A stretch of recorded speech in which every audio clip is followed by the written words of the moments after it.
Hey everyone, how you doing? Tuesday, 7th of June, 2022. I have had a bit of a busy morning. Just did a couple of videos. Just got to quickly work on someone's website as well. Answering a few questions as well. And me and Mark were looking into a solution for a possible client. And we've kind of formulated roughly how we're going to approach it, but now we're just going to put it back to the client and let them make a decision. And this is like relates to what I said yesterday, where we give some ideas, but we don't actually tell them what plugins or solutions we're exactly using. We just let them know there might be some costs attached for the plugin, like an annual cost. That's not our fault. That's just the plugin we're using. Or that they need to think about their payment gateways, and here's where they need to go and register and whatever, whether they use this or not. But we formulated some ideas. So hopefully a client comes back and they like what we're saying or not, and they might go elsewhere. But like I said yesterday, what we don't do is spend loads of time formulating a bulletproof proposal, because right now we don't even know how interested the client is. I mean, they kind of approached us, okay? So we're kind of, you like to think you're 40% of the way there. However, it's not until the client actually likes the idea of what we're talking about that they might sign up. Hey, bonjour, Jimmy. How are you doing? One of the things I was going to talk about on today's live chat is how I've started to notice on a lot of the Elementor Facebook groups and some of the other WordPressy groups on Facebook for WooCommerce or My Listing or other groups. Sometimes someone says they've got a problem, and a lot of people are coming on and saying, yeah, I can solve it. I know what to do. And that's it. They don't elaborate. They don't give you any more further information about how they're going to solve your problem. They just go, yeah, I can do it. And it's so clear that a lot of them are trying to goad you into kind of contracting or commissioning them to help you out, which I think is really poor. I feel that if you're going to be part of a forum or a community, you should provide support on there regardless, rather than say, yeah, I can do it, and you don't even know if they actually can do it or not, right? Hey, Carapos, and you kind of feel like, do they actually have the answer? So if you pay them, are they actually going to do what you've asked them for? Or are you just paying for consultancy time where they're going to help problem solve it, but you don't know if they're actually going to solve it? But I've just noticed on the Elementor Facebook group and the My Listing group and the WooCommerce group and another one, a couple of other Elementor groups, someone posts a problem, and rather than helping them out, they kind of go, yeah, I know what to do, but they don't elaborate. And I feel like if you know the answer, just put it on the forum then. Don't say to someone, yeah, I know how to do it. Actually help them out, guide them, give them the solution. Give them a template. Give them something. Don't just say, I can do it. Hey, Andrew, how you doing? What are you up to? I always feel like, Andrew, that if you're not working on websites, you're gardening. I feel like you're juggling the gardening side of things quite a bit. Do you know something? I really hate this line. Can you see this line on the camera? So this is just where, when I've pushed it on the wall, for some reason, this panel, just here, at the bit where it meets the other one, it just slightly lips forward. And I'm going to have to I just cannot sort it out unless I rip it off and try again, which I don't want to do because I'll damage hey Catherine, because I'll damage the wall. That line there really grates me because you can see it, right? Really grates me. So one of our clients has gone and done something to their website, and I now feel like I need to just go in and double check what they've done. Not that I'm overly worried, but I think they've gone and changed something, and I might now need to shift around bits of their website. This is the food blog one we were working on last week. where luckily the client has allowed me to completely redo their homepage. And I'm so glad they allowed me to do that, because I really didn't like what they were doing, how it was before. So this is where I completely modified their homepage. It's still not brilliant. I'm limited as to how much I can do with it. But what they've gone and done is, I think they've gone and added in some further categories, and I've just got to sort that out for them. They're with Bluehost, and I have to say the Bluehost server they're on is quite slow a little bit, which gets on my nerves a little bit. So all I've got to do is just double check they've actually done what I told them to do. No, this isn't Uboy. This isn't Uboy. I don't really use Uboy that much, to be honest, in Dupree. In fact, I haven't got a single website where I'm using Uboy. Did you know that? I have not got a single website yet where I'm using Uboy. Not because there's anything wrong with it, but just because I haven't got a massive need to use it.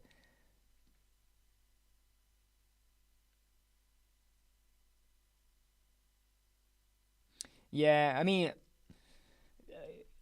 I think we could spend a whole day dedicated to just talking about photos and clients and images and how they're either the wrong orientation, the wrong focal point, the wrong colors, or various sizes, right?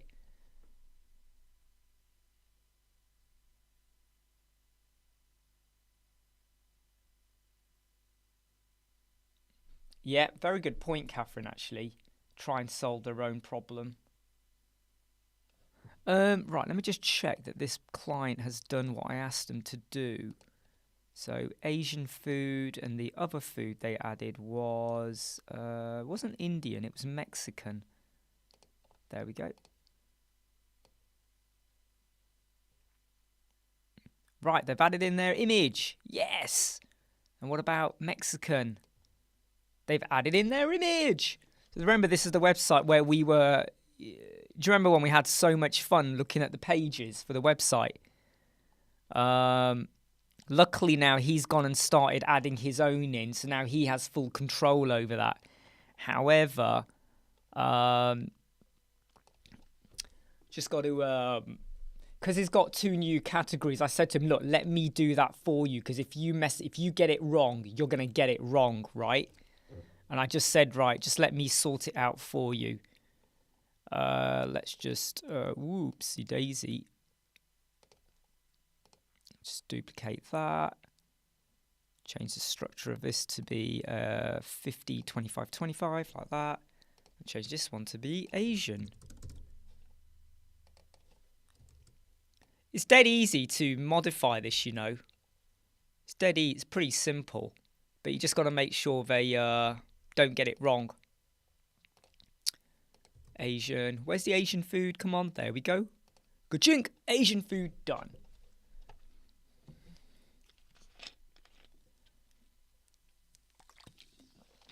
Because the reason I didn't want the client to do this is because when you switch to the mobile,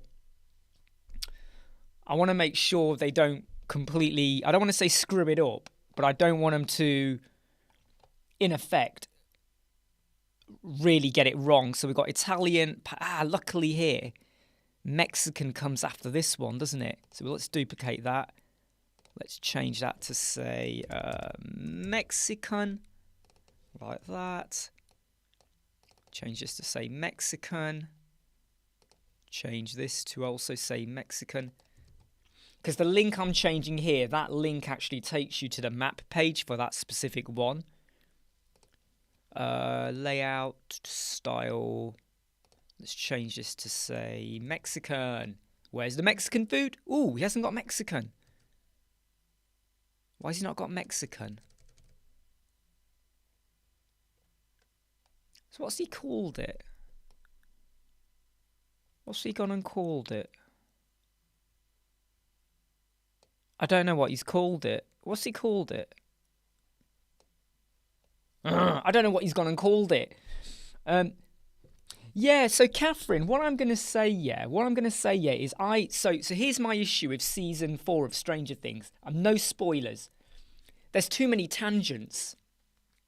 There's too many stories splintering off.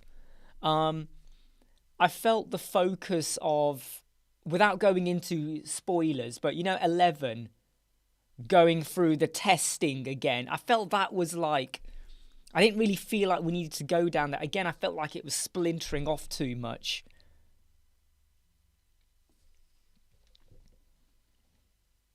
Yeah, someone here's got Mexican food. The only trouble is I don't know where the client's put the image. Ah, there it is. What did he call it? He hasn't titled it. Doesn't matter. That's the image he wants for Mexican. Let's update that. Now let's check it works, right? So before I do anything else, let me just check it works. So if we go to Asian, that should take you to the Asian page. It does. Let's try if we click on the image. It goes to the Asian, which is good. If we go to Mexican, it should go to Mexican. It does. If we click the word, it goes to Mexican as well. And look, we have the map. Yay! Look at that. Look at that. You got your restaurant. Yay! How cool is this, hey? My listing theme. I love this theme. Right, so that works. Now let's check how it looks on the mobile. It should look okay. Except here we've got, let's make that be 50. And this is what I meant by how he would have got this wrong if I just let the client do this. So I wanted to just rejig this bit around, make sure looks fine. Ah, right, let me make this one be 100. So explore all is 100. And there we go. Looks okay. Right. That is looking fine. For what the client wanted. Yeah. Done and dusted. And that took like how long? Not even, 5 minutes? 6 minutes? Just quickly go in, sort things out. I mean, you all remember how this looked, don't you? A week ago, right? It was like, it just felt like it was all over the place, right?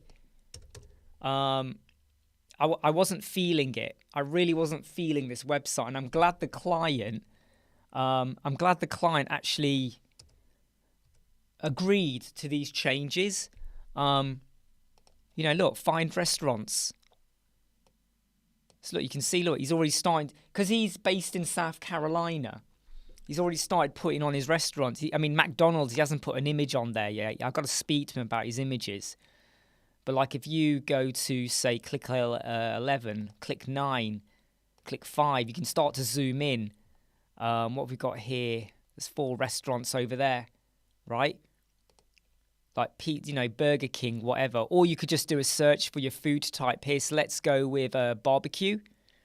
And it's now going to give me the barbecue results. And it tells me where the barbecue restaurants are. And let's say I go for this restaurant. You click it. And it's going to take me to that. That is a very weird page. I don't think that's the most inviting image. Do you?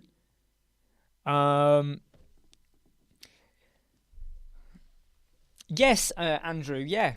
They basically found us through there, and it's it's look, get directions, leave reviews, and all of that. So, I am pretty happy with that so far. I know it's not, is it? I mean, of all the images the client could have picked for that restaurant, but then again, you see, shall I tell you what the business model is for this? Shall I explain the business model for that website? How is the client going to make money? So I want all of you now just to think now. The client has paid money for us to build that directory out and everything, all the settings, get it all working, rearrange stuff or whatever, right? How is the client going to make money from this? Here's what I've told them to do. Believe it or not, I have told the client what to do. So the client has... in fact, shall I show you? Let me show you on screen. Let me show you what we're doing. No, Andrew, it's a bit more cleverer than that. Let me show you. I have basically given him a strategy. Hey, Mark, you're right. So let me show you the strategy that I've given this client, Okay, and I'm really glad that he's gone board with this, right? So the idea is, okay, that he is going to put on there about 30 restaurants in South Carolina because he lives there. So he's visited them. He knows them. He's going to put on about 30 restaurants. He's going to put them on. He's then going to show it to other people and say, right, do you want to add your restaurant? Why don't you add it for free? But all you can do is add these items on, right? For free. However, if you want to add further information details on there, for 90 days, you can have it for free as well. After the 90 days, you will pay $300 a year to have all of this functionality on there. Okay, all of this stuff on there. Also, if on here, he has already gone and put on, let's go over here, right? Let's go to this restaurant here, right? He's gone and put this restaurant on, right? So he's put on an image. He's put on a logo. He's put some details in. If the restaurant now wants to claim this, they can. They can claim this. And when they claim, they pay $300 a year. So they can either pay $300 and create their own listing, or they pay $300 to claim the listing. And then they can edit it. They can add their image. They can add extra details. They can even add a menu. Did you know you can add your own menu as well? So you can do all of this stuff. Yeah. Just checking the notes, actually. I've just realised I've missed some of the wording.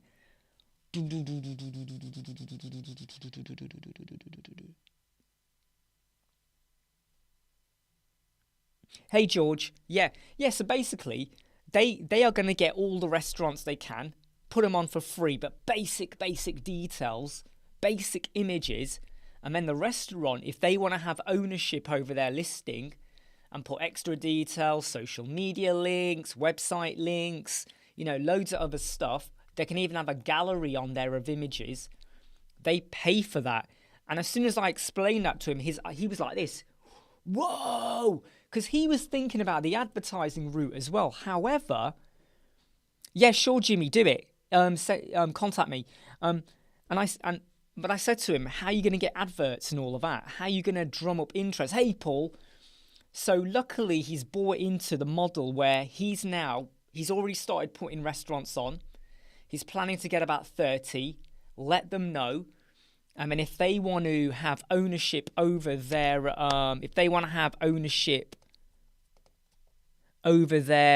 yeah, Jimmy, that's right. That image you sent me, Jimmy, that's right. Yeah, that's right. They want ownership of it. They pay for it. They claim the listing, or they create their own one. So it's a bit hypothetical, but all he's now got to do is kind of go out there and drum up business. And I think it's a great way for him. I mean, I have told him as well, he needs to get himself onto YouTube. If you're reviewing food and restaurants, okay, do you see how many people right now on YouTube, they just sit outside a fish and chip shop eating fish and, the guy I mean, Rate My Takeaway. He's always out and about in the UK, right? And how many viewers does he get? And I said to the client who we did the food directory for, he has got a great persona. He has got a great personality. He can appeal to the market he wants to attract. And I said to him, look, do this, but then start to slowly do some videos. Get them out there on YouTube. Reviewing a restaurant, reviewing the food. I said, next time you go to a restaurant, right, take a photo of yourself going there. Take a photo outside the restaurant. Take a photo of yourself looking at the menu. And put in your social media post, you are reviewing this restaurant tomorrow. Come to my website tomorrow. I will have a review on there. Put the Twitter link in of the restaurant. Let the restaurant know you're doing it as well. Attract attention. Get them in. Because you can do a post, and if you don't tell the world about it on social media or whatever, no one's going to care, right? You build up the anticipation. You build up the expectation. Imagine like you take a photo of an amazing meal that's just been given to you by the restaurant, and you take a photo of it, and it looks salivacious, right? It's like, You take a photo of that, you stick it on your show, you stick it on your social media. You put in the restaurants, on LinkedIn, you put their ID in, or Twitter, you put their handle in, or whatever. So they know you're doing it as well. You don't have to do it there and then. You can do it once you're out the restaurant, but make sure they know. They're going to want to see your review. People will be attracted. If you put an amazing image on, but I haven't told you whether I liked it or not, what did it taste like? Was it salty? Did I keel over? Did I feel sick? How did I feel? I'm not telling you any of that, but I build up the anticipation. Hey, I'm going to the restaurant. Shows me walking over there or whatever. Shows me outside. Shows me inside. And I might say, I'm now going to do a review about the restaurant, the service, the cost. Do you get bang for your buck? Is it worth it? Is it efficient? How quick were they? What was the sound like? The atmosphere, the standard of the toilet? How crunchy were the chips or the mashed potato? Was the chicken rubbery? But he has got a great personality, and I really feel like, and I've said to him, if you ever want just a few training tips or whatever to help you out, with your webcam as well, hey Matt, using your iPhone as your webcam like I am, reach out, let me know. I'll help guide you a little bit. Because if his business does well, if his directory does well and takes off, his YouTube does well, takes time, right? But it does well, and he's getting recognition. That is great for him, and it's great for us. Why? Because he may want to expand his website. He may want to go for more, bigger solutions, or he's going to really love what you do for him, and he will recommend you, right? I mean, the 2 clients we just closed off on Sunday, they are totally happy with word of mouth referrals. They are ready to do that. Do you have a restaurant, Paul? You don't have a restaurant, do you? Do you though? Now I'm not sure. Does he have a restaurant? I don't think you do. I think you were just saying that, weren't you? I think you were just saying that. But because he's working in the South Carolina area of America, he has got, I found, an addictive personality. Seriously, no. And I feel like he needs to get himself out there because there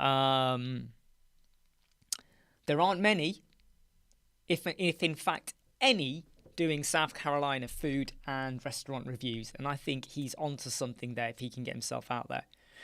And that's the bit I love. So when I know I'm having a great relationship with a client, we're getting towards the end or whatever, I've talked him into doing pricing packages. I've talked him into his strategy of how he can generate income. And he's like, his brain is exploding. And he's like, yeah, let's do this. He didn't think of that. And all of a sudden, he's now starting to see the possibility, the potential. I love to give him a bit more. Hey, luckily he signed up for Publer before Publer changed their how many accounts you can have. So he can now post to 5 social media accounts for free any time of the day. He's going to start doing that, using that. And by helping him on the journey, I feel good. I love it when I know I've passed on a bit of advice or a tip that I know is going to work for them. Whereas when you're working with like a really bad client, the client where you just don't want to have them in your face or your ears or wherever, or up your nose or belly button or wherever. You just don't want them anywhere. You just want to get the job done, sign off, and be done with them, right? They're never good. But when you work with a couple of clients, I mean, I have to say, it was lovely that the last 2 we had were brilliant. They took on board changes I recommended. They were kind and courteous with their changes. It just worked. And when it works, right, you know that you've hopefully made a friend for life. And I say this to my clients. I say this to all of them. I want you and me to still be talking in 10 years' time, right? Don't care if it's virtual or whatever. I want us to become great working relationship, a partnership. We might not be best buddies and friends for life, but you want to have a great working relationship, mutual respect. You scratch my back, I stab you in the back. No, I don't. No, we all look after each other. So George is saying he's fed up. Now I know George has had some bad clients who fall into the category where I just despise them. And I shouldn't even say that online, should I? But it's true.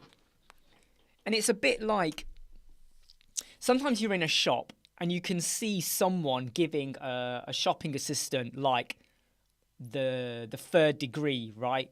Oh, this doesn't fit, that doesn't fit. Oh, there's a mark on it. Oh, this blah, blah, blah, whatever. And you can clearly see that the shopping assistant, the customer service, whatever, they're doing everything they can to help them out. But you then feel sorry for them. It's like it's not their fault, and they're having a go at them kind of thing. I don't even know why I went on to that topic. Why did I even go there? I don't even know. Quick question. I could say 4-letter, 5-letter, 6-letter, 7-letter, 9-letter words, Ben. I could give you a whole dictionary of words. Dave Den, quick question from someone on Facebook. He wants a video to be landscape on desktop, but portrait mode is that. Yeah, so what you will... right, okay. I can't remember from memory if in Elementor... You can either do it with CSS, or I can't remember if in Elementor it allows you to pick a different orientation. Hang on, I'll tell you now. Can you do a different orientation? I will just double check if I edit this page. From memory, I can't recall. Just bear with me. Ignore what you see here on screen, all right? Totally ignore this. This is just me. This is my test page, all right? From memory, Yeah, so what you're going to have to do is they'll have to put in a bit of CSS. So they'll have to say that when at media, when the screen resolution is whatever, they'll have to then get it to be 1619. When it is portrait, so the width is at media, maximum width is 500 pixels. So anything below that, then go for the 916, because then the 916 is the is the portrait mode kind of thing. But yeah, what Catherine said actually is probably easier. So rather than CSS, you could just do 2. In fact, Catherine's right. I think I was trying to be a bit clever with the CSS, but just do that. I would just have 2, and just have the 916 for the mobile on the mobile with responsive hide. And I know you could argue that, yeah, but it's the load time and whatever, but you won't get the double load time in a way, because it's only loading one for the desktop and tablet and then one for the mobile. You're right, Catherine. Why am I overcomplicating it? Why am I overcomplicating it?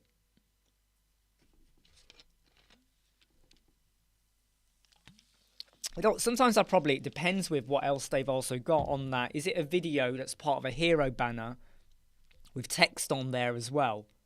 Kind of thing, And also some of it comes down to... The other thing, though, you do have to remember, Mark will know what I'm talking about. If you have a video which is like that, and then you switch to 916, right? From a memory, in fact, can you see what's going on here? In fact, let me show you what happens. Right, you see this video here that we've got here, right? Let's switch this video to be the 1619. Can you see here the video? Oh, no, sorry, you can't. Oh, sorry, what have I done? Sorry, not the intro. Sorry, I hit the wrong button then. Sorry, I'm still here. I hit the wrong button. Here we go. Right. See this video here? Right. Okay. You can, let me get this right. You can see the full width of the video, right? I hope I'm explaining myself very well here. You can see the full width, yeah? So on it, even if you did a full width, whatever, you get the full video. Look at this video, right? Watch what happens when you switch it to 916. Right, let me just change the angle so you can see it. Can you see now? You're missing the left and right of that video. You've literally cropped and cut. So if you have a video that is like the focus, let me get this back on again, like that.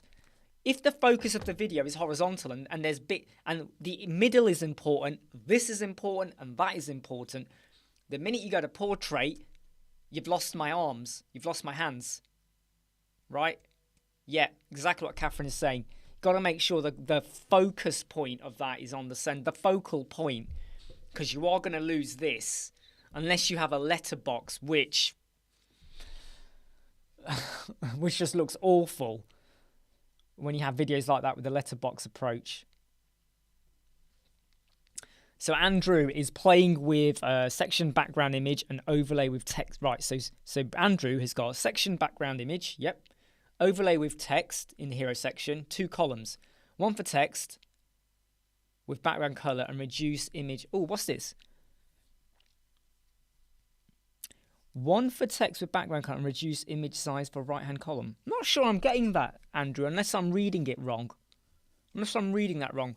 So Andrew, section background with text. Oh, you mean all have 2 columns? Right. I would say, I got it, Andrew. Yeah, I've realised now you meant 2. So I would say, okay, that it very much depends on the image. So let me show you this. Right, let me show you this. Okay, so I have got 2 columns, right? I've got text and I have an image here, over here. Because I felt it worked better having the image smaller and I wanted the focus to actually be the text. I wanted the text to hit you more. So a lot of it is going to depend on, because there was a danger that if I had the image going full width, and then I have my text. If you look at this image here, you've already got some text on the image over here. And I felt it's starting to now fight a little bit in, the example I'm showing there. Or I could just have the image on its own and then have my headline text on. But I felt it just wasn't working well, especially with the colors of the button. Whereas if you look here, yeah, look at the colors here. These colors don't work well over on there. But even though the focus of this is a color scheme, I could get away with that blue image because it's there, but it's not your focal point, if that makes sense. So I would say that I would say you create 2 sections. You create a section having image and text, and then you do a duplicate, and this time you do the 2-column approach, and maybe you get your what do you feel in your gut when you look at that? Which one feels more appealing? Which one works better for the mobile as well? But then you give it to the client. Say to the client, which one do you like? Because sometimes we can kill ourselves over trying to make a decision.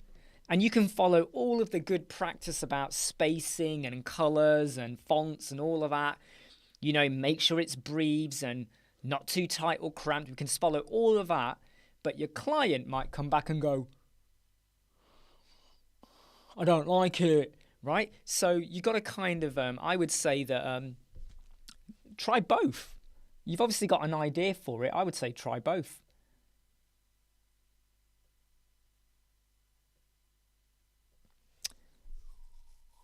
Publer, Catherine, I would definitely say Publer. I'm telling you now, the scheduling of it, bulk uploads.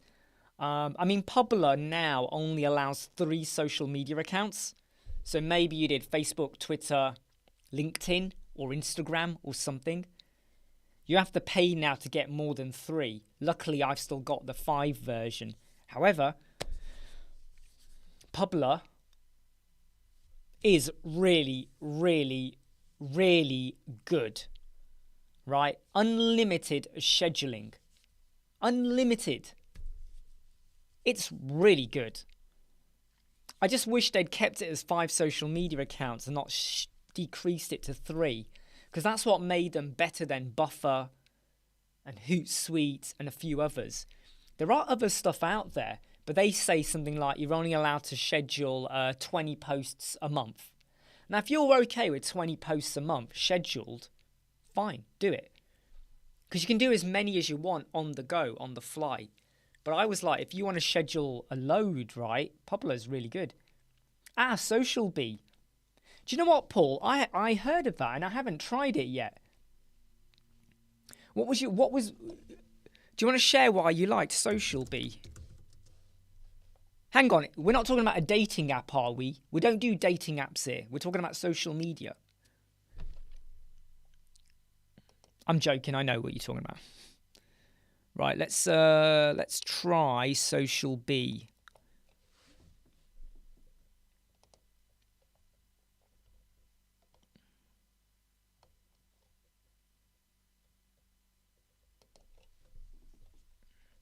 I'll have a look at Social Bee a bit more. Okay, so for $7, you do get 5 social accounts, 1 workspace, 10 RSS feed, Canva in. 10 RSS feeds. Ooh.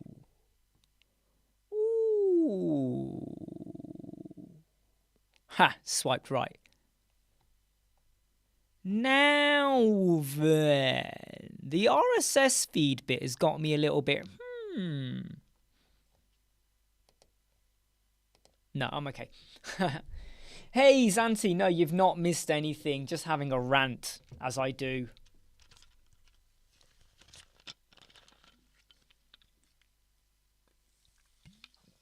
Ha, very true, Andrew. But I always say, whenever RSS feed, so it's a great way if you want to, say you got a podcast. The RSS feed could be your podcast coming through, or your post feed, or some other news or something. Yeah, good. Yeah, I can see that, Paul. Yeah, the evergreen bit. The RSS feed is great if you've got a podcast, I think, for that. I was going to say something. Yes, so back to Andrew. I would do 2 versions of your section. I mean, one of our clients, we gave them 4 hero banners once. They had a homepage. We did the header. They were fine with that. But they could not make their flipping mind up about their hero banner. So we had to do 4 hero banners for them. But they're all underneath one another. And I just basically said, right, scroll down until that hero banner is now next to the, or under the header. So you get to see it, right? One of them was like, and it was, that was a pain. That was a pain because they kept changing their mind. It was like, just make your mind up, right? Which hero banner do you want to go for?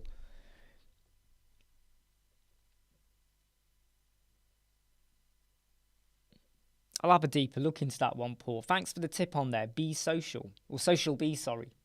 Be social. Sounds like something E.T. would say. Be good.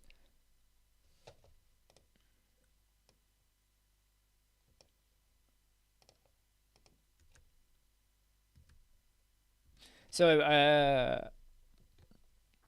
my brother-in-law, and I helped him out a little bit on his website. He's added loads of products to his website, okay? And what he's done is he didn't stop his products from not indexing.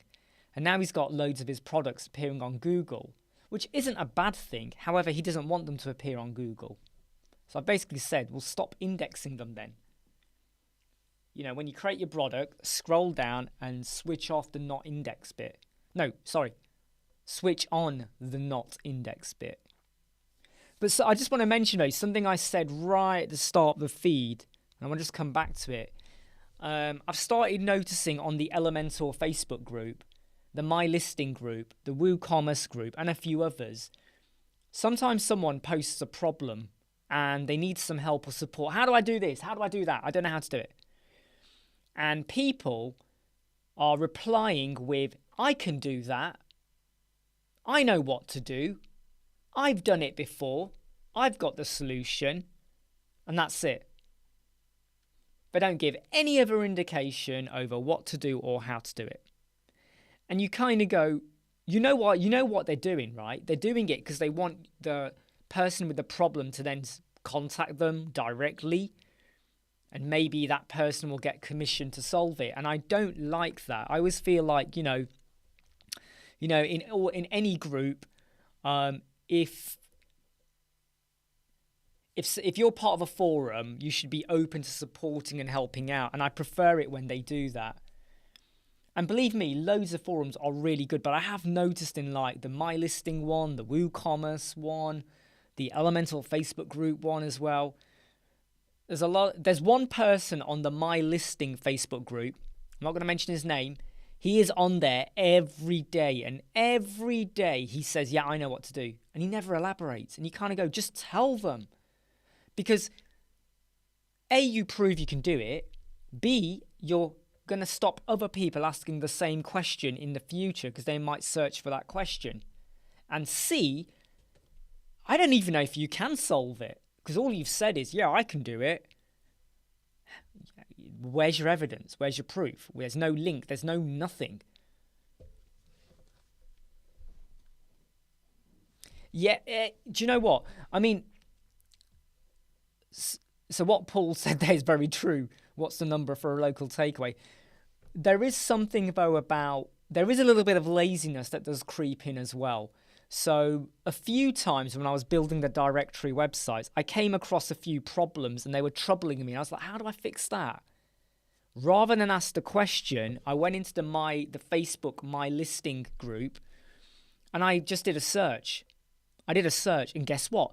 Someone had the same problem 4 months ago and there was the solution. Someone else had another problem I had a year ago and there was the solution. And often, you got to apply, Andrew, to use Google. They send you a postcard and then once you give them a thumbprint, then you're allowed to use Google. So just reading what Andrew said there, he's posted a number of different layouts. They got back to say their lists are appearing multiple times. Wow. Oh my goodness. Please, everybody, just stop for a moment and read what Andrew's written there. So he's given the client multiple layouts for them to choose, and they were whinging that there was too many items.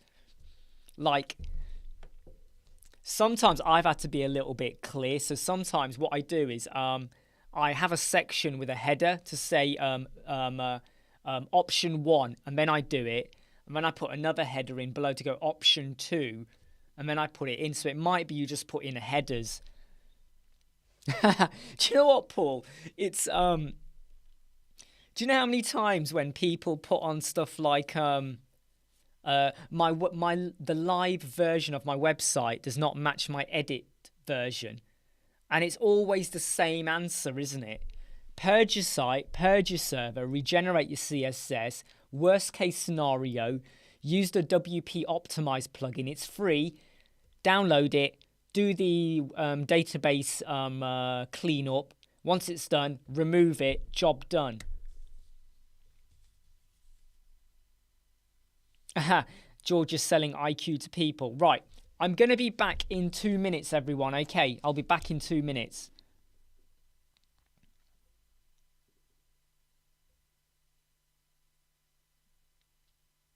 I'll be back in 2 minutes, all right.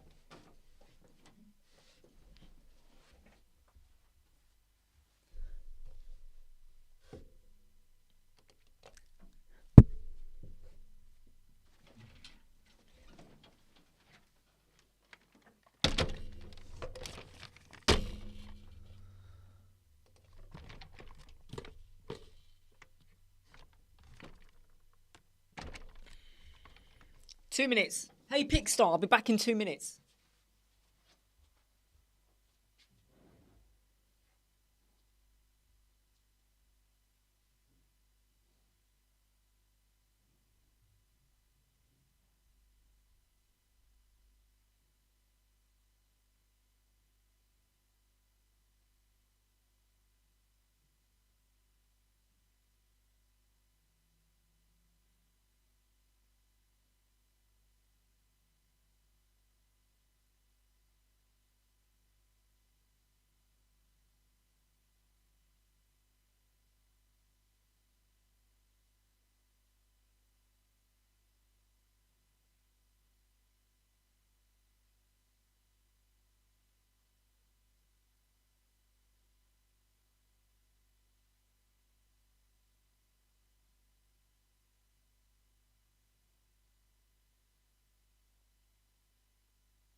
Hey, hey, hey.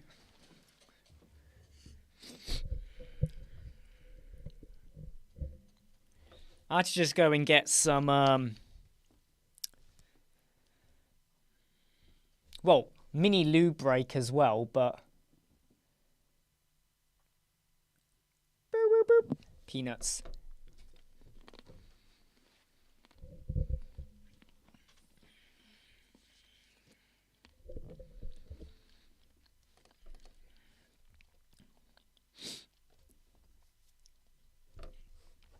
So, by the way, I'm going to tell you something that I'm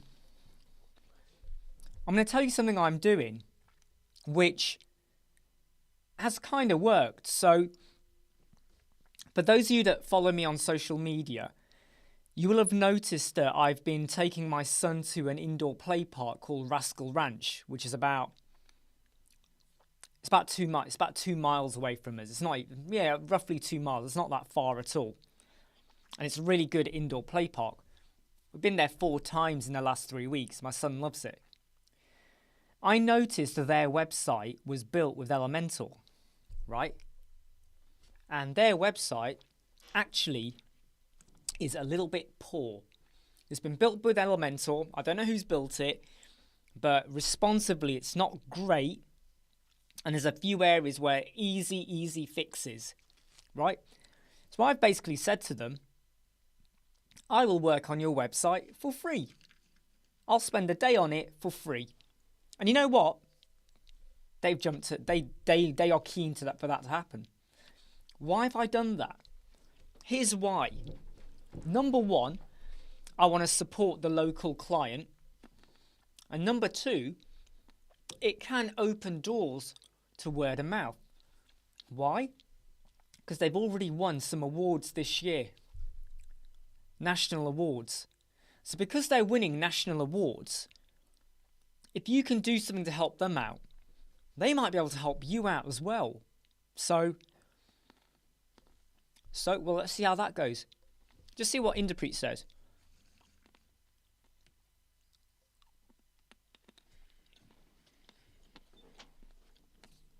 Yeah, Inderpreet, no. It's one of those annoying things where sometimes I zero things out as well. Now, you know you're adding in more CSS, right? You're adding in CSS when you do that. But sometimes I like to just take them out as well. Like, I'm not always a fan of how... I like to have total control over my margins and padding. What goes where? I like total control. So sometimes I prefer it if Elementor didn't do that. But then again, for someone who's just building a website really quick and dirty, they don't think about margin and padding, do they? So for them, it kind of works.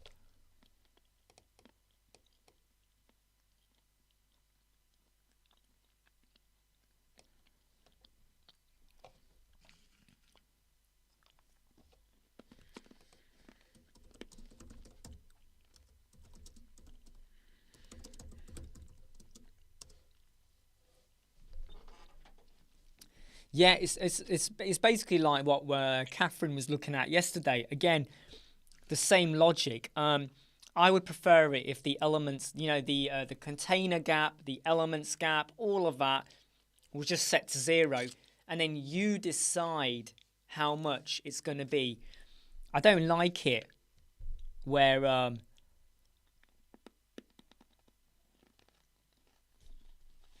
haven't got a video just on that Inderpreet, no. But I do think that, you know, things like that should just be zeroed. When you add stuff in, it should be right up against the right angle, the top corner, so that you as a designer or builder now know, right, do I want it there? No, I want a bit of padding. Fine, do your padding. No, I want margin. Because it gets you to think a lot more, doesn't it? And I'll tell you what, the worst one for me, that I still cannot understand why it's not standard. Why do we have to add in some CSS code to remove the extra space for text editor? That is my biggest hate. Why is it we have to add in CSS code to remove the text editor's extra return at the bottom?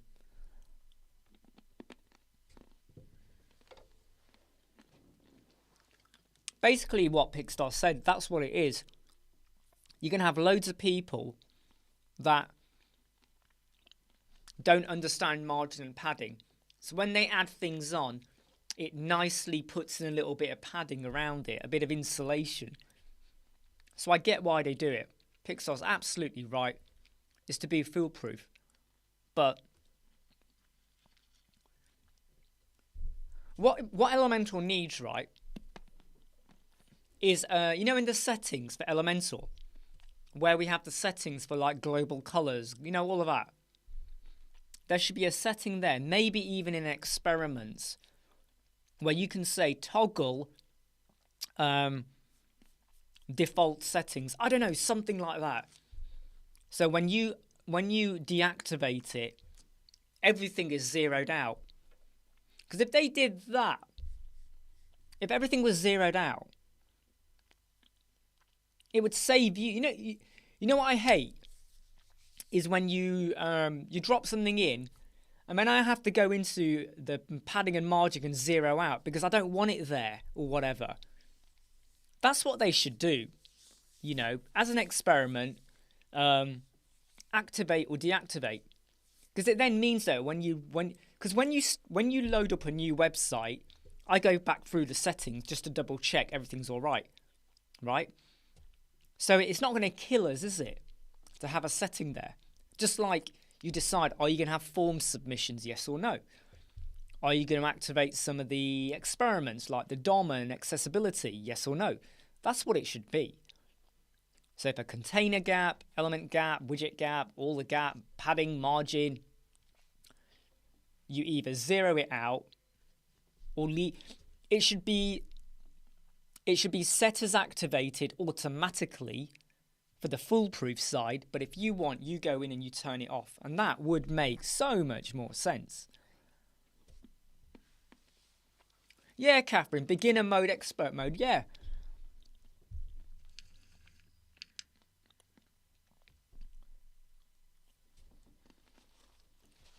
Maybe I'll make a suggestion.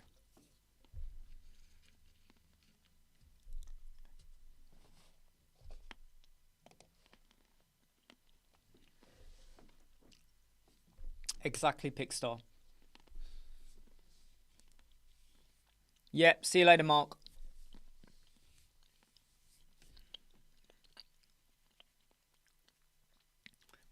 Beginner mode and expert mode.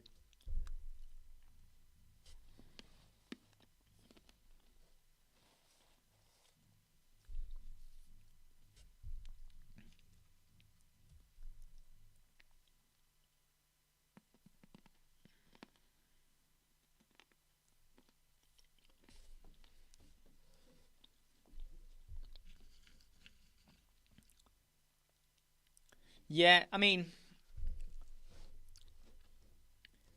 yeah, totally agree, George. But I think they could just these few little tweaks, like you shouldn't have to put in CSS code to stop the text editor having that extra carriage return. You shouldn't have to put CSS in to stop the first accordion automatically opening. A lot of those things should be default, you know, so you have a setting to say open the first one automatically or not.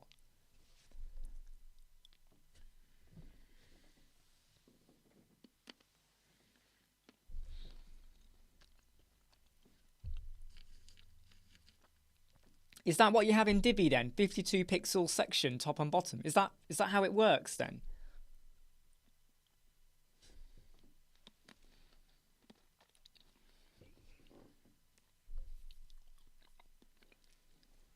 Wow, Andrew. I mean, Andrew, in that scenario, find a competitor website that's ranking well. Go to, I don't know, SEMrush or somewhere. Put their URL in. See what keywords they're ranking for and go, right, just use the same keywords. But when clients don't want to do the thinking,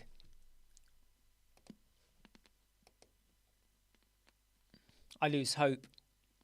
Then again, though, are they paying extra for their Are they paying extra for their SEO?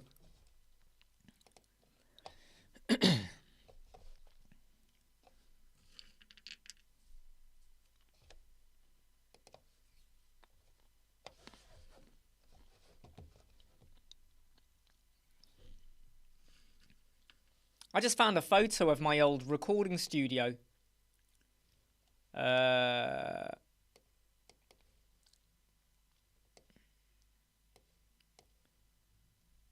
There's the old recording studio, the garden office, where I used to do all my stuff in there.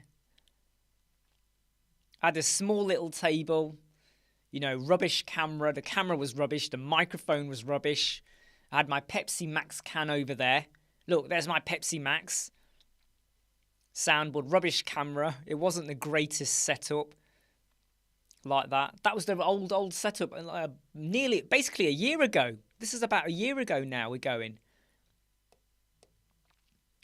But it was a nice little garden room. But boy, did it get cold in winter and autumn. And when it rained. I hated it. It really rained hard. You couldn't do any recordings when it rained. Or you're doing a recording and then halfway through the recording it starts to rain. And it's like this.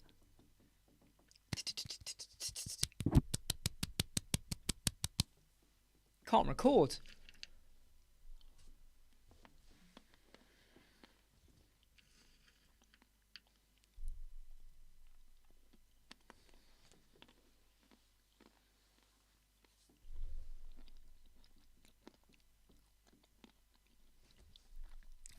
I have to say though, that recording studio in the garden was amazing because it didn't matter how much noise my son made indoors or whatever. I was not disturbed. I could just be in there late at night, whatever. I could just get on with stuff. But when it was cold, I had an electric heater in there. That electric heater was costing me 45 pence an hour. Believe me, when you're in there for 9-10 hours a day, that is a lot of money you're spending a day, right? It's like just £5 a day was just the heating, and my electric bill was going like that. And when it rained, it killed off your recording time.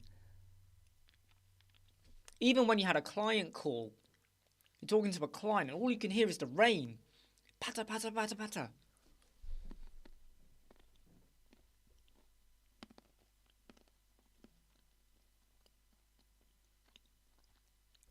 Haha, George, 0.05px. Yes, I've spotted that as well. I have spotted that. You know, one thing has anyone else spotted this with Elementor? Where, you know, where sometimes you want to type a negative. There are some fields where you can hit that you can go straight into a negative by using the arrows. There are some settings where you have to type in -10. And as soon as you hit the arrows to go to -11, it switches to 11 or 0. That is annoying.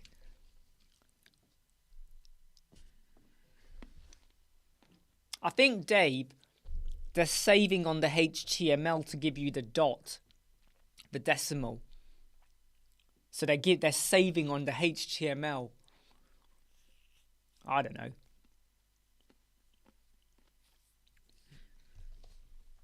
Yeah, there is another one, Andrew. I just need to remember which one I use as well. I think it's... Which one do I use?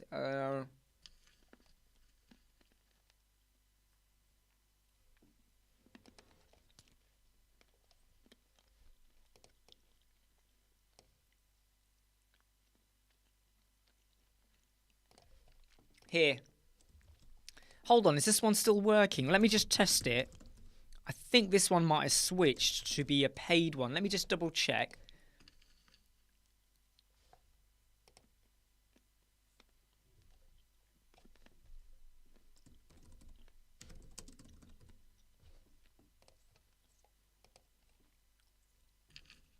Let me just double check for you, Andrew, but you should be able to use this link I'm going to give you, all right?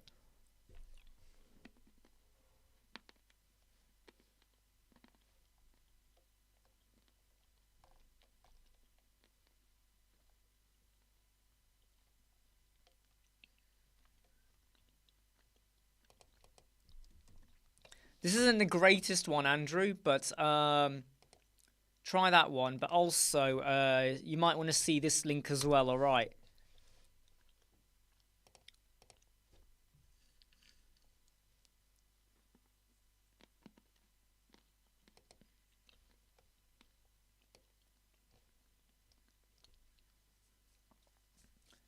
This kind of compares loads of different ones, so one of them I hope will help you.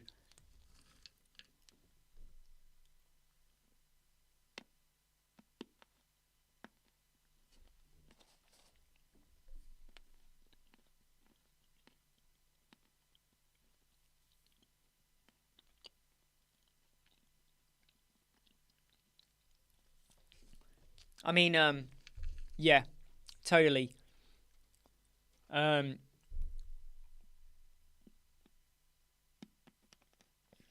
I never understand that either. Why is it that when you do visual editor, when you've done it in text editor, and then you switch to visual, it then removes it. And what I sometimes have to do is I'll have a folder, and if I've done something special for someone's text editor, you know the code that you enter into text editor, I stick it into a note or something, or a folder, and I keep a copy of it, so that if ever I come out of it or whatever, it's basically there. You're not lost it. So when the client comes back and says, oh, I want to change XYZ or whatever, you've got the code there. So that's my tip. If you are using it on a website and it's a particular text editor you've done with a bit of colors and style and span and whatever, take a copy of that from the text editor and stick it somewhere safe. Like I'll show you over here. So here's one of the clients' websites. So one of the clients, here's the codes that I've used on their website. Now the codes are recorded, the codes are safe, but I'm keeping them here as well. So I can reuse them on either other websites, or if they go and update or the codes suddenly disappear or whatever, right, I can easily just shove it back in. And it's one of the things you learn when you've gone through what you've just said, Dave, where you spend a load of time getting it written or however you do it, you stick it into text editor, you go to visual accidentally or whatever, or someone else clicks it and it's gone. And then the client says, can we change that? And you kind of go, flipping heck, no.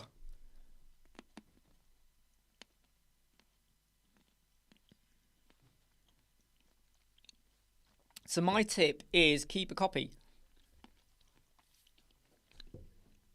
Do you know something, Pixel? I haven't tried that. I haven't tried that method yet, putting it into code snippets of CSS. I haven't tried that. That's another tip as well.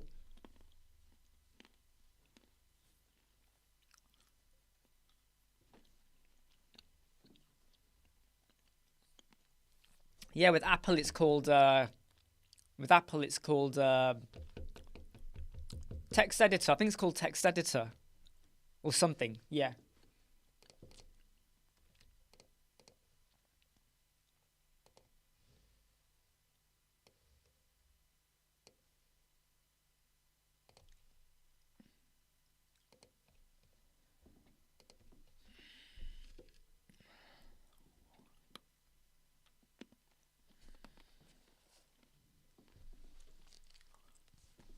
Do you know what? I might give that one a go, Pickstar. Hey, Jason. How are you?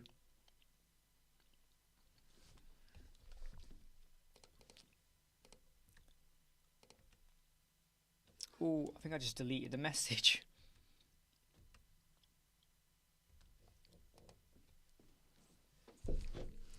So hopefully me and Mark will find out about a potential client.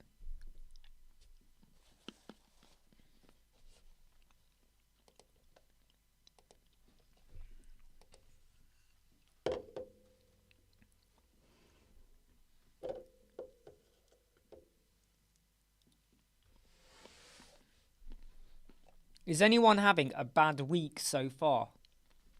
It's only Tuesday, but is anyone having a bad week?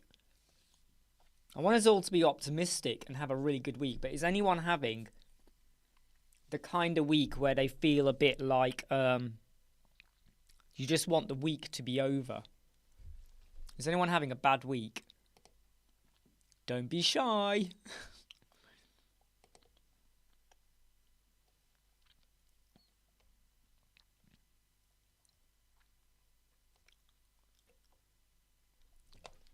I feel like it could be a bad week, and I'll tell you why. Because we finished off and closed off 2 clients on Sunday, I hadn't kind of planned to start any other projects this week, and I don't want this to become a lost week. So what I'm going to try and do is do some more Bertha videos and videos for our YouTube channel over the next 2 days. So use it productively, get things done, and also investigate a little bit more with the lottery plugin for WooCommerce. Anyone here played out with the lottery plugin with WooCommerce? So far it looks quite good for competitions and contests, not for us, for a possible client. So I've got to play around with that one a bit more. Just get used to the settings.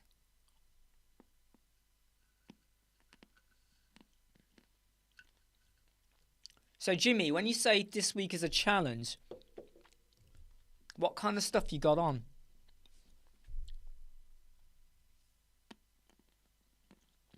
Ah, Pickstar, feast day. What did you have on your feast?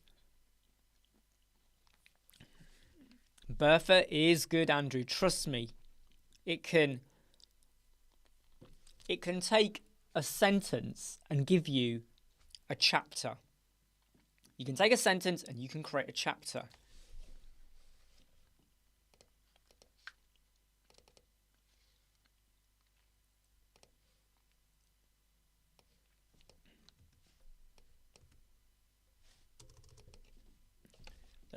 Let me just double check our income model. Hey, by the way, I hope you're all keeping on top of your finances and your taxes and your bookkeeping, okay? If not, make sure you do. Me and Mark are very tight on our bookkeeping side of things. Like to keep everything tickety-boo and know what's coming in and what's going out.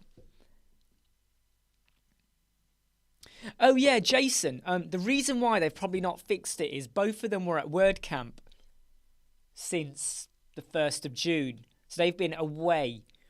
That's probably why they've not got back to you right. So just chase them again. And they should get back to you. It's because of WordCamp, but chase them again.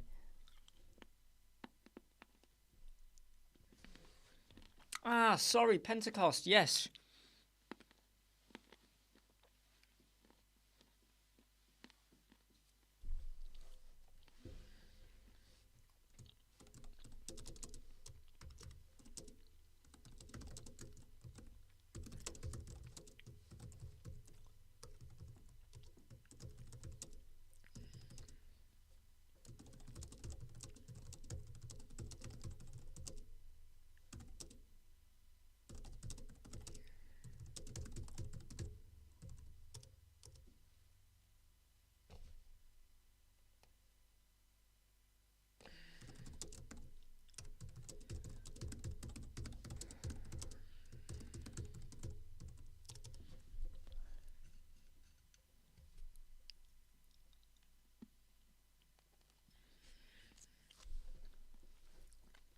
So Jimmy, I helps a friend with his skating club, but there's much to do that it's like it's never ending. So when you say helps skating club, do you mean like with tutoring and training? And is this one of those scenarios where, because they're a friend, you feel obligated to help, and you're getting to the point where how do you say no to a friend? Is it that scenario where it's now eating up into your time? Is that what's happening?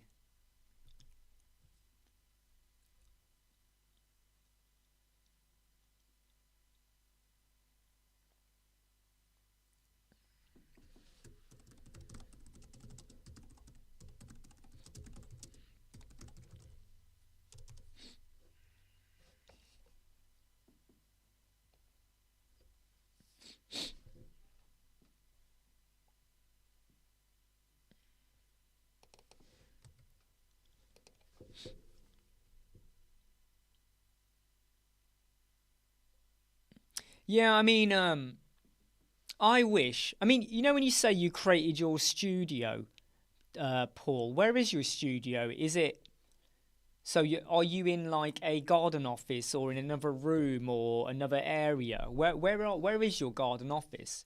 I always assumed it was in your house, maybe a room. I don't know why. I always visualized that you had like a cellar or a dungeon somewhere, and that's where you've kitted it out. Where is your room then, where you do your recordings?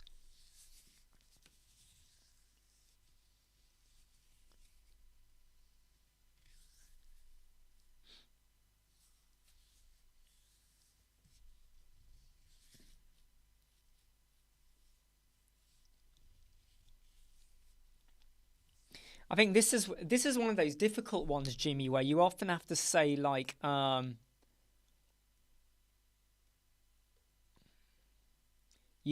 this is where like, exactly, Paul. I've just realised that, Paul, because you're watching on replay, not replay. I reckon you must have paused and now you're catching up. So Paul's comments are about 5 minutes behind, I think. But don't worry about that, Paul.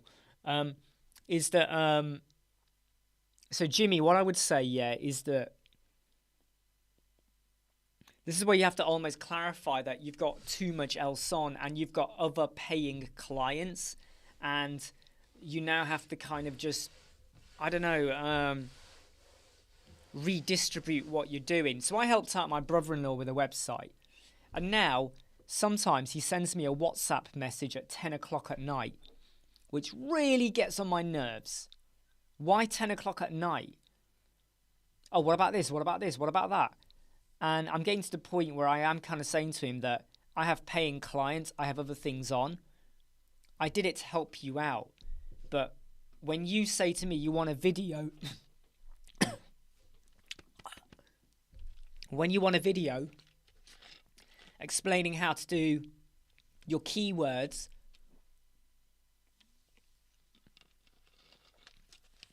you're at the bottom of my pile. In a nice way, I kind of say I've got other things scheduled in, other more important things, and I'll do it when I do it. And I know they don't like that, but I can honestly tell you now, right, that if they understood my time and how busy I am, they will accept that. And I'll tell you now, Jimmy, if your friend does not accept that you have to kind of draw a line and go, look, I've got paying clients, and they're not prepared to pay a bit more or be a bit more understanding, this is where I question my friendship with people then. I really do. I've done it so many times in my life.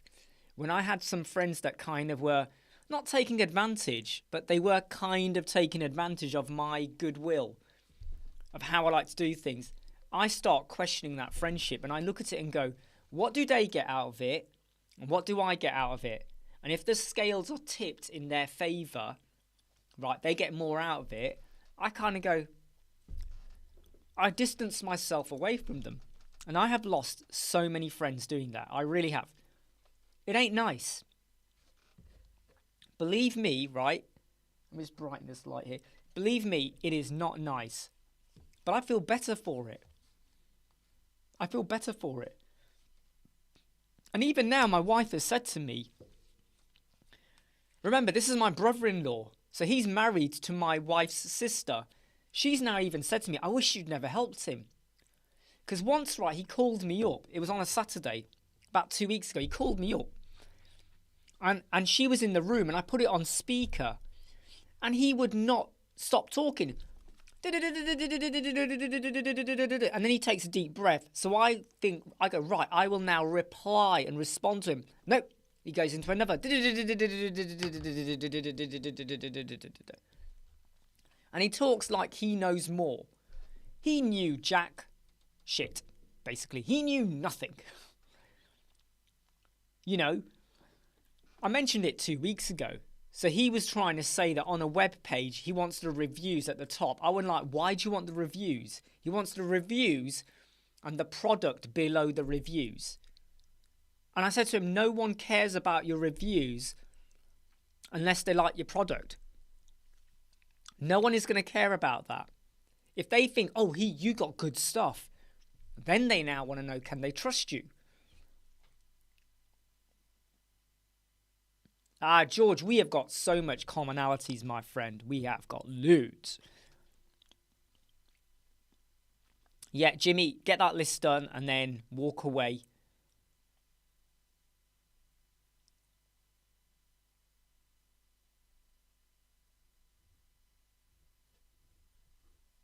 Yeah, exactly, Jimmy. You just say, look, now, you just say, I haven't got the capacity. So what you got to do is you got to throw a few buzzwords in. When you say to someone, I'm busy, they don't believe you. Oh, I'm busy. Everyone's busy. When you say you've got a lot on, everyone's got a lot on. You know, I got kids, I got this, I got shopping to do, got to get my hair cut. I've got lots on. But when you say, I haven't got the capacity, I haven't got any capacity, my capacity is full. The minute you throw that buzzword in, it changes the discussion, doesn't it? Go on, just imagine, say it to yourself right now. I'm busy. I've got too much on. I haven't got the capacity.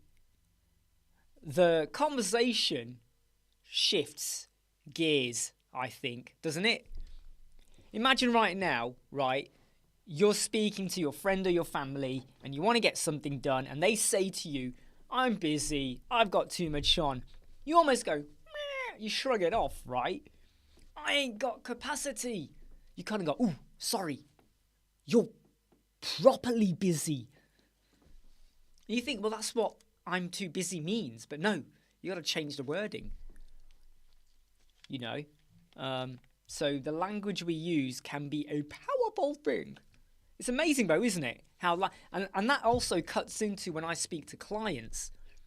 Sometimes when the client is asking for something and I don't like what they're asking for, you kind of respond to them in like, almost like in an intelligent way.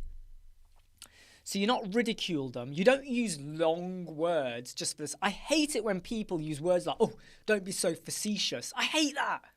Stop using really long words, right? Just cut to the chase, get to the point.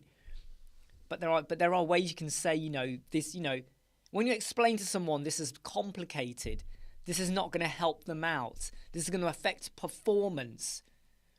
Sometimes I say to a client, they want something and I really don't want to do it because I think it's a bad idea. I'll tell them, this will affect your performance and this will impact on your Google page speed, page rankings, whatever. This will slow down your website. This is going to affect your conversion rate. Sometimes you've got to do that because you know what? If you just say, I don't think you should do that, they will slap you off. You know, say to a client, I don't think you should do that. Get out of here. I'm paying you. Do it. But when you say to them, this affects your performance and your conversion rate. Like I said, my brother-in-law, right? He wanted his testimonials above the products. And I said to him, why? And he goes, because when he goes to eBay, he reads the reviews. He will not buy a thing until he's read the review. And I said to him, but what led you to the review? Why did you go to the review? And he goes, because they're selling something. I went, right. So the product was the carrot. And then you went to read the review. Not the other way round. Right? The review was not the carrot. Therefore, on your website, you have your featured products and then you have your testimonial. And the fact I had to spend 10 minutes explaining to him, because he was adamant, I've used eBay all my life, I've got a shop on there, I know more, I know what's important. Quite frankly, here's what's important. Right?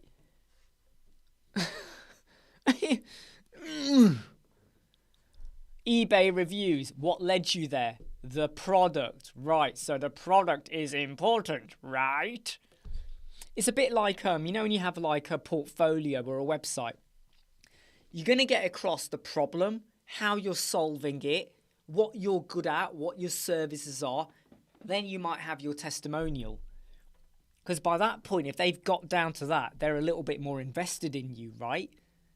You don't shove it at the top. I've seen some websites where right at the top, it's like, hang on, let me give an example. You know when you see a movie poster, and the movie poster says, 5-star, amazing movie, the best acting ever, the most action movie of 2022, but it comes out on January the 1st, so it's only had one day. You've still got the rest of the year, but it says that, right? I don't give a toss, and I'll tell you why. Because unless your poster, unless the movie, unless the tagline, unless something makes me invest in that movie, it's got to lure me in. The trailer or just the poster on its own. I don't care about the fact that right at the top of your poster you put 5-star movie. Right? 5-star movie. Here's my 5 stars. I can't do it now, but there's my 5 stars, all right?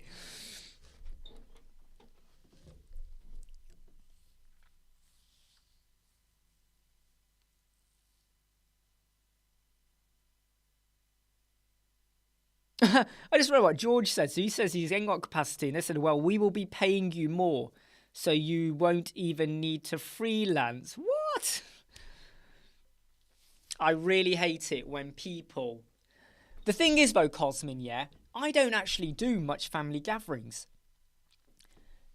In the last 5 weeks, there have been 5 birthday parties. 5! I've only gone to 1. My son's. The other 4, no. And I'll tell you why. There was one on Saturday, right? My wife and son went. They were there for 6 hours. 6 hours. In those 6 hours, I nailed 2 websites. Boom. Done and dusted, over to the client. Sorted out some extra stuff for them. Did a live chat. I even did a live chat that day, Saturday. I even did a live chat. I did a load of exercise. In that day, I burned 1,200 calories. Because while I was working, I was sat on my bike. I did it in stages, not all in one go. Did an aerobic workout for half an hour. Boy, that hurt. Productivity is there for you to do. And I was like, yes, Pixstar. Or did I? No, yes, it was just websites. So, but I know that when I'm with friends who I know I can be myself, I don't like being around friends where I have to put on a persona. I have to pretend to be something else because they don't either like the humour or the jokes or the conversation or their political mindset, whatever. I love to be around people where I can be myself. I love to... Sometimes I will go to some family events where I know I'm going to have a laugh. I'm going to enjoy myself. Rather than you're sat there, you're eating, and you're looking at the wall. Depressing. You know when you go somewhere and you're just sat there eating, right? Don't you sometimes sit there thinking, oh, I could be working on a website. I could be doing my LinkedIn post. I could be doing some Canva artwork. Doesn't that kill you when you know you could be somewhere else? Ah, got it. I got it, Paul. Got it. That makes sense now. Converted a garage. That does make sense. Is it a detached garage or is it like part of the house still? But I suppose if you soundproof it and all of that. Yeah, that's not a bad idea, that. In some way, I wish I had actually... So that garden office cost me £4,500.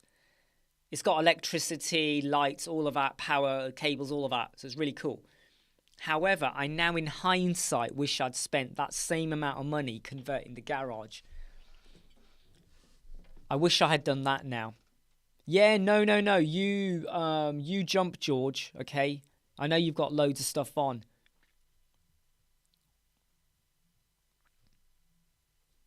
Exactly, Andrew. You know when you're around people that are on your level, either intellectually, spiritually, or just television entertainment programmally, right? You put me in a room with people who like Star Wars. Paul, you know what I mean. I don't care what their background is. I don't care what job they do. I don't care how they're dressed or what they're eating. I don't care if they've got their finger up their bum. I don't care. You put me in a room with people who have a passion for Star Wars and will be there all night long, chatting and talking away. You know what I mean? I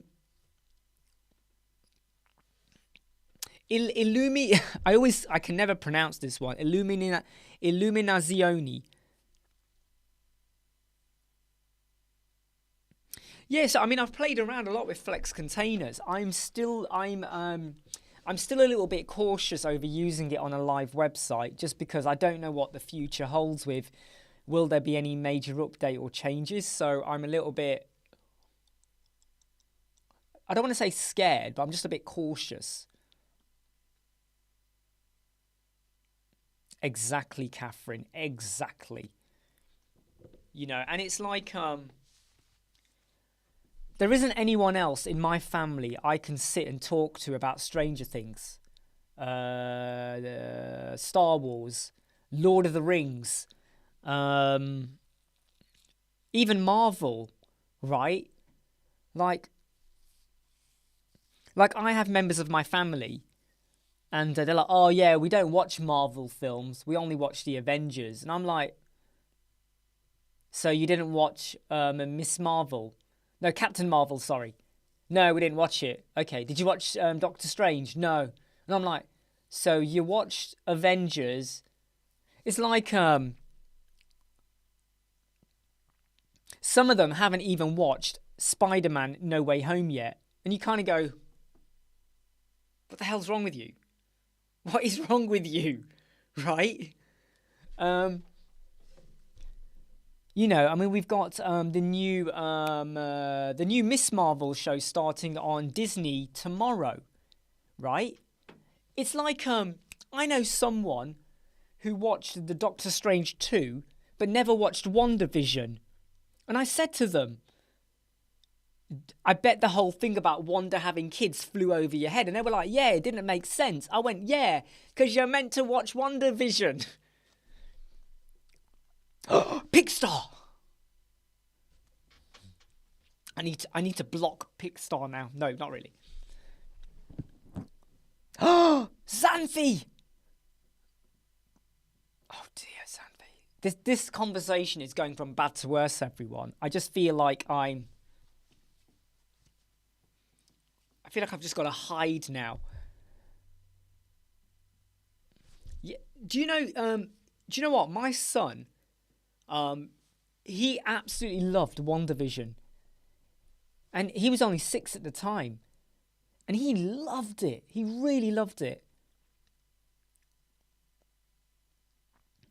You know, and I think the Miss Marvel show, my wife's into Marvel as well, but I think for obvious reasons, Andrew, she's probably going to like Miss Marvel even more because of the cultural aspect. I think she'll really dig it. You know, no, Xanthi, I don't need you to fancy Spider-Man. I don't need you to go out with him, but you just got to watch it. Yeah, okay, so Paul, I'm glad you've started this topic, okay, about the Obi-Wan. Are you caught up, Paul? I don't know if you're still watching from 5 minutes ago or if you've caught up. So what I say is going to take a bit of time to filter to you unless you're watching from 5 minutes ago. Obi-Wan, the first 2 episodes, they were okay. They were okay. The 3rd episode picks it up a gear. I have a bad feeling. Cool, you are. Yes, you're on time now, Paul. So the first 2 episodes, they were okay. The 3rd episode is so much better. However, I feel like there are pacing issues. There's pacing issues. I also feel like there's a danger with what I call fan service. And even though, without spoiling it for Andrew or anyone else, right? Even though it's nice to see Leia I was a little bit disappointed because I was looking forward to Obi-Wan and Luke. What did you think, Paul? I was hoping to see more Obi-Wan and Luke stuff going on. Leia is great. Oh, Boba Fett, don't get me started on that. I mean, I was gutted with the Book of Boba Fett. Boba Fett was one of my favourite characters, right, from Star Wars, okay? And the Book of Boba Fett was one of the biggest letdowns, in my opinion. The acting, the plot. Why did we have the blooming Power Rangers in there? Hated that. The only good bits, you're absolutely right, were with Mandalorian. And I am so glad they did that Return of the Mandalorian episode. And the Luke thing and all of that. Brilliant. Do you know something? Yeah, the acting was just off, wasn't it? He was too nice. Hey, I'm Boba Fett. Hey, let's all be friends. It was just off. It was really, really off. Hey, take care, Andrew. Yeah, go do your gardening. But I will say that episode 3 is much better, but still, the pacing, the fret, the whole Leia thing. I'm like, come on. Can we ditch Leia and get onto Luke now? Get onto Luke. Now, the boys, George, you've mentioned it. George, have you watched Season 1 and Season 2 of The Boys? So, George, I'm talking to you. Have you seen Season 1 and Season 2 of The Boys? By the way, The Boys is on Amazon Prime, if anyone has never seen that. Strongly recommend you watch it. I'm looking forward to the Lord of the Rings show. I hope that is good. Right? You know the new one? Right, George, let me tell you now. Season 1 is brilliant. Season 2 is even better. But Season 3, Episode 1 of Season 3, around the 10-minute mark, Paul, once you see what you see, it cannot be unseen. And once you... Oh, God, it's just like...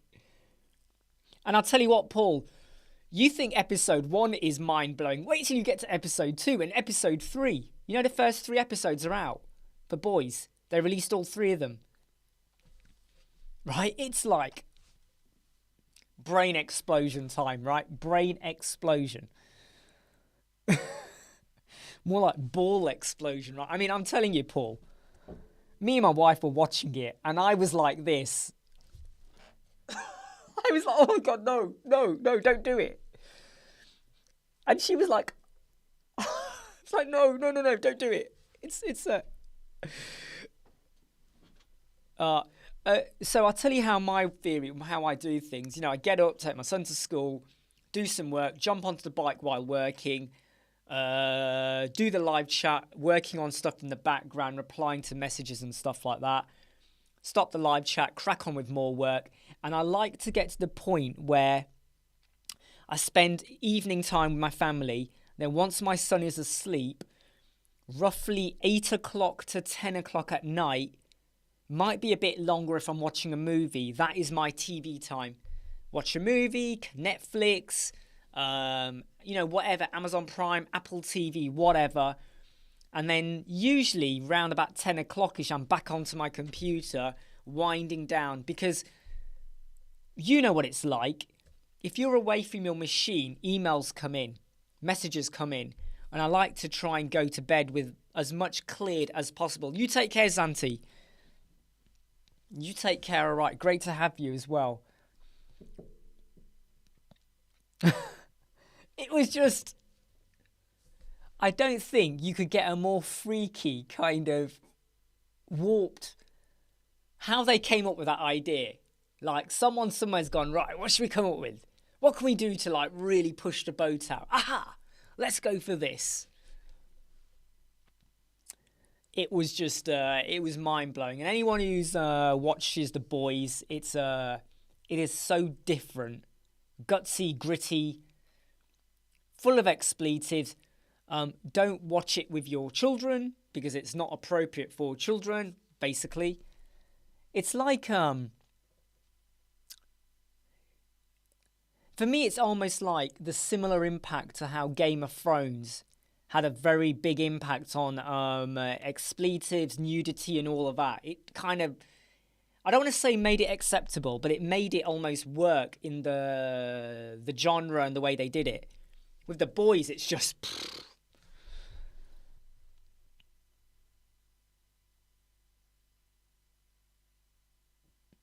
Oh, yeah. I mean, Stranger Things this season has been...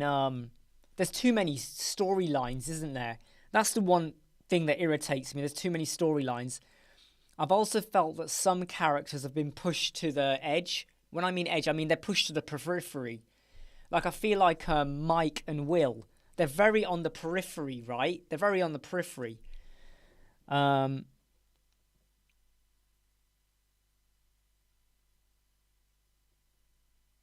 Out to see everyone. What do you mean you're out to see everyone tomorrow, George? But I am so looking forward to the final 2 episodes of season 4 after we have the break in June. Lock and Key on Netflix. I love that show. Has anyone watched Lock and Key? LOCKE and Key. Lock and Key on Netflix. Oh, you mean you're going, George? Right, yeah, I get it. You're out. See you tomorrow. Yeah, you take care, George. That's what I mean, Paul. There is a little bit of over-convenience in the story. There's too many storylines. There's a little bit of what I call the... there's a lot of MacGuffins. There's a lot of MacGuffins. There's a lot of like, oh, it just so happens. Oh, yeah. Helps to move the plot along. But I think too many characters have been pushed to the periphery a bit much. Like Lucas. He's so much on the periphery, right? Mike and Will, periphery. Even Jonathan, periphery. There's just too much peripheries going on, in my opinion. I feel like I want them to very soon come back together. Hey Anurag, the show is powerful for me when they're together and their personalities are bouncing off one another. Then it really clicks and works so well, doesn't it? When you got Mike, Will, Dustin, Lucas all together, you got Nancy and Jonathan and Steve, they're all together. When you have them together, there's like the vibe, the energy is like amazing. Amazing.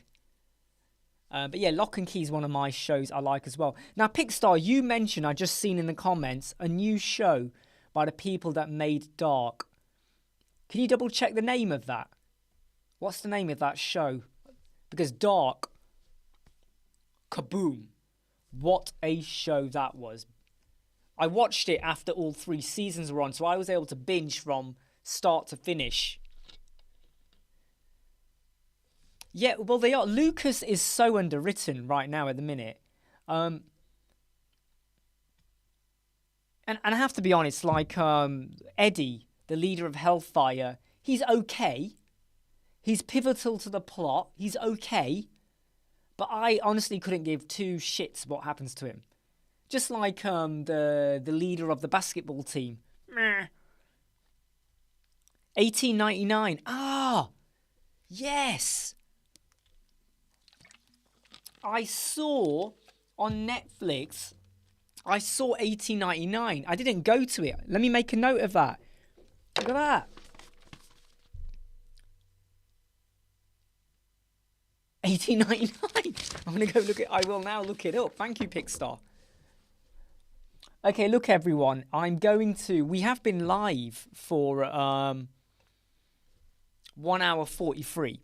I am going to end the live, like, in about a minute, mainly because I'm picking my son up from school, so I'm going to jump on the bike, do some further work. I got some messages and emails I need to respond to, but I'm going to jump on the bike. It's always good to get a bit of energy burning. Yeah, Argyle, the pizza guy, Argyle. Yeah, they are, aren't they? I mean, it is the 1980s. It is the 80s. And I think in those days, they were very stereotypical, weren't they? I mean, if you were a punk, you were a punk. Different lifestyles. They were all very stereotypical. But I actually would have preferred the show without them. because I feel like other characters are on the periphery. You know, Argyle gets all the jokes. You know, Argyle gets all the jokes, right?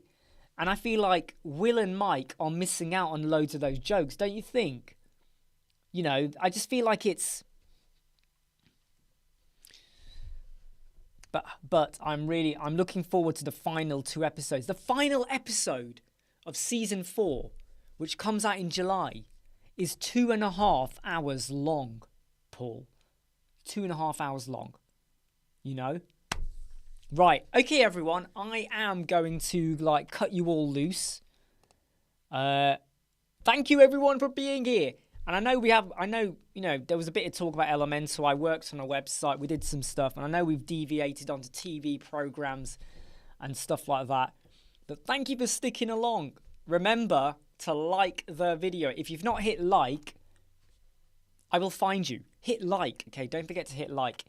And I shall catch you all soon. I'm going to jump on the bike now, work on some other website stuff. Emails, messages coming through I got to respond to. Got to give him my full-on dedication. Pick my son up later. And I'll catch you all later. Take care. Hey, and make sure you catch up on Stranger Things, Paul. See you all later, everyone. Have fun and stay safe. Or not. It's up to you if you stay safe. I'll try and stay safe. Bye.